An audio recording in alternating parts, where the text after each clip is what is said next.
So, welcome along to my first post-season interview, and it's with a champion of a formula that I've been really keen on over the years. Sadly, I didn't get to work on it this year, but still followed it and really wanted to follow up because I don't think anyone else has interviewed this guy, the 2020 Legends Cast National Champion, Daniel Clark.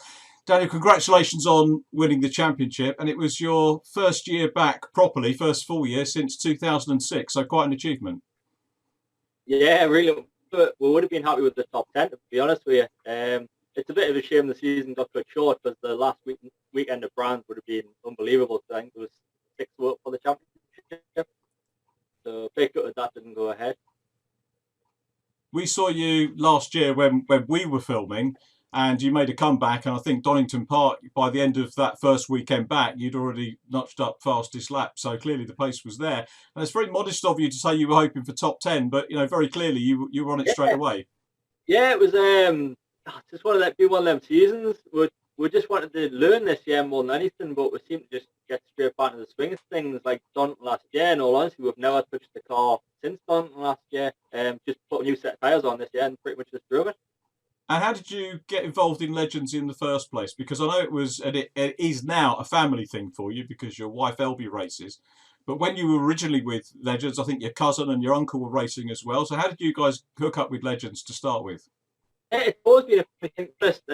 Originally, me and my uncle raced long circuit karting, and he wanted to go Legends, so we both went Legends back in 2003, I think it was.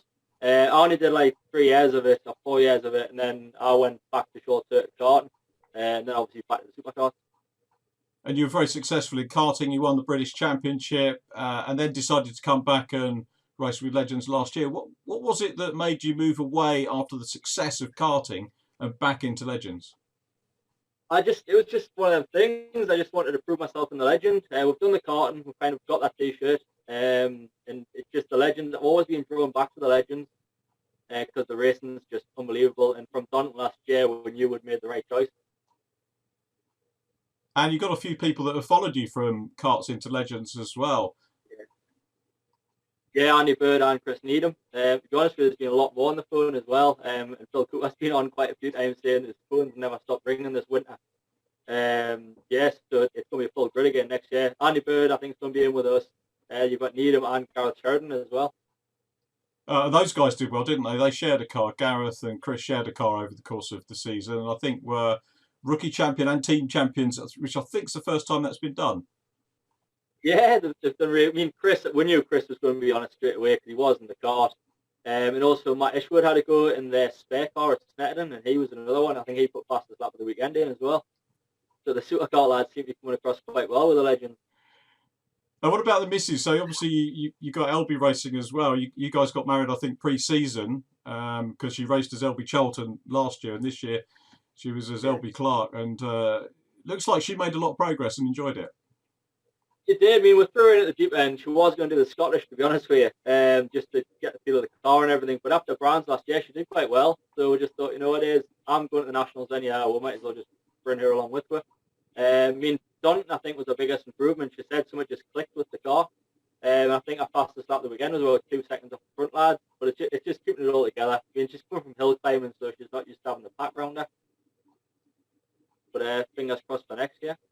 It's been interesting seeing your progress coming back to Legends. Like that of John Mickle a few years ago. John, I think, has got the record for the longest break since winning a championship. He won in many years ago, and then came back, and it was like 14 years or something like that.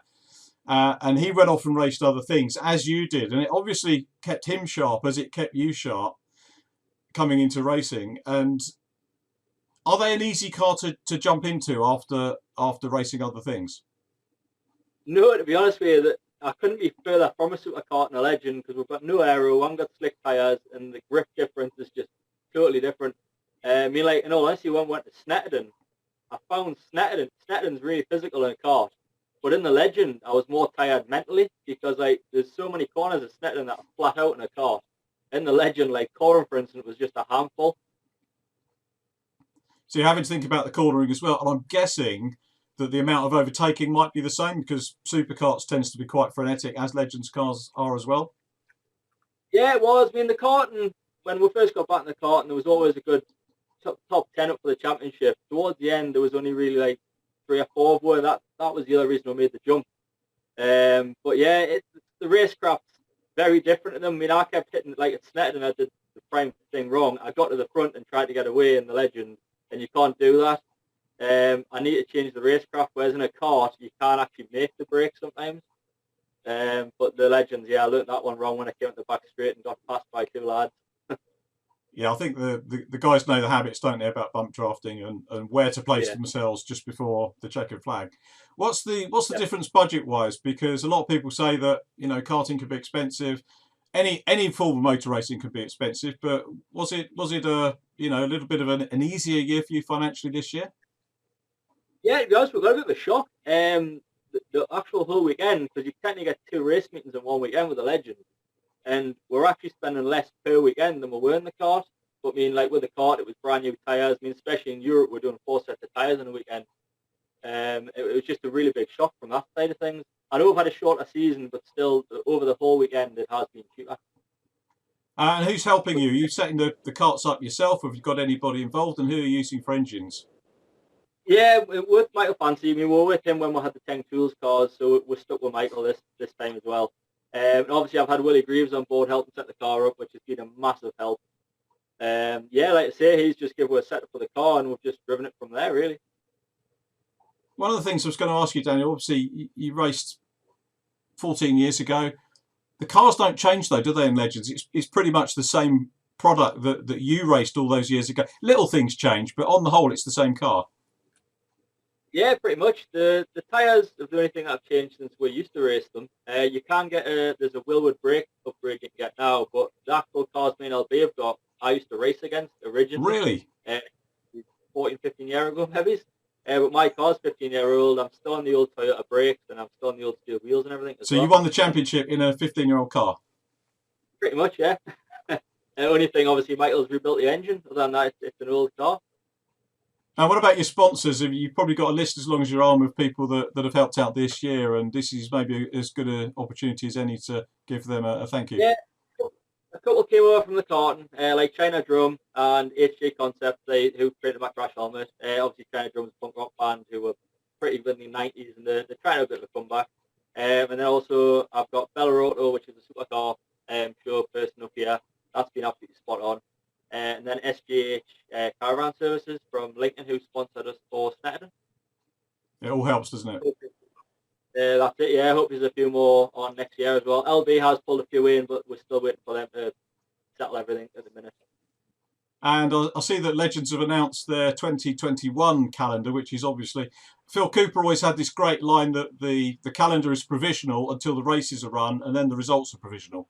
And obviously, the calendar's more provisional than ever with the situation that we're in. But a return to Knock Hill, which is going to be good for you guys, I guess, too.